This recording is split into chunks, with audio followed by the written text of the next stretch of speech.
നമസ്കാരം. സംസ്ഥാനത്ത് വിവിധയിനം സാമൂഹിക സുരക്ഷാ പെൻഷൻ വാങ്ങുന്ന എല്ലാ ആളുകൾക്കും വളരെ സന്തോഷം തരുന്ന ഒരു അറിയിപ്പാണ് ഇന്ന് സംസ്ഥാന സർക്കാരിൻ്റെയും അതോടൊപ്പം തന്നെ സംസ്ഥാനത്തെ അക്ഷയ കേന്ദ്രങ്ങളുടെയൊക്കെ ഭാഗത്തു നിന്നും എത്തിയിരിക്കുന്നത്. നമുക്കെല്ലാവർക്കും അറിയാം, പെൻഷൻ ലഭിക്കണമെങ്കിൽ മസ്റ്ററിംഗ് കൃത്യമായി പൂർത്തിയാക്കണമെന്ന നിർദ്ദേശത്തെ തുടർന്ന് അക്ഷയ കേന്ദ്രങ്ങളിലേക്ക് പോയ പല ആളുകളും കഴിഞ്ഞ 2 ദിവസമായി മടങ്ങിപ്പോരുന്ന ഒരു അവസ്ഥയായിരുന്നു. കാരണം സെർവർ തകരാറ് മൂലം അവരുടെ മസ്റ്ററിംഗ് പൂർത്തിയാക്കുവാൻ കഴിയാത്ത ഒരു സാഹചര്യമായിരുന്നു കഴിഞ്ഞ 2 ദിവസം സംസ്ഥാനത്ത് ഉണ്ടായിരുന്നത്. 2023 ഡിസംബർ മാസം 31 വരെ പെൻഷൻ അനുവദിച്ച് ലഭിച്ചിട്ടുള്ള എല്ലാ ആളുകളും അക്ഷയ കേന്ദ്രങ്ങളിലേക്ക് എത്തി മസ്റ്ററിംഗ് പൂർത്തിയാക്കണമെന്നായിരുന്നു സംസ്ഥാന സർക്കാരിൻ്റെ നിർദ്ദേശം.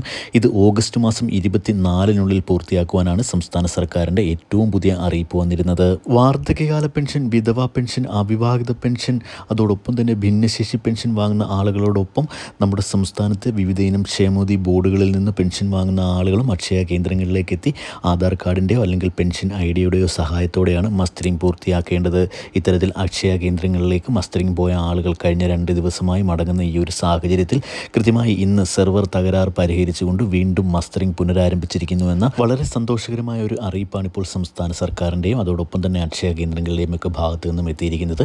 ഇനിയും തിങ്കളാഴ്ച അക്ഷയ കേന്ദ്രങ്ങൾ തുറന്ന് പ്രവർത്തിക്കുന്ന സമയമാകുമ്പോൾ അക്ഷയ കേന്ദ്രങ്ങളിലേക്ക് എത്തിയാൽ മസ്റ്ററിംഗ് പൂർത്തിയാക്കി മടങ്ങുവാൻ സാധിക്കും. ഇത്തരത്തിൽ സംസ്ഥാനത്തെ സാമൂഹിക സുരക്ഷാ പെൻഷൻ വിതരണം സംബന്ധിച്ച എല്ലാ അറിയിപ്പുകൾക്കുമായി ദയവായി ചാനൽ ഒന്ന് സബ്സ്ക്രൈബ് ചെയ്ത് സപ്പോർട്ട് ചെയ്യുക.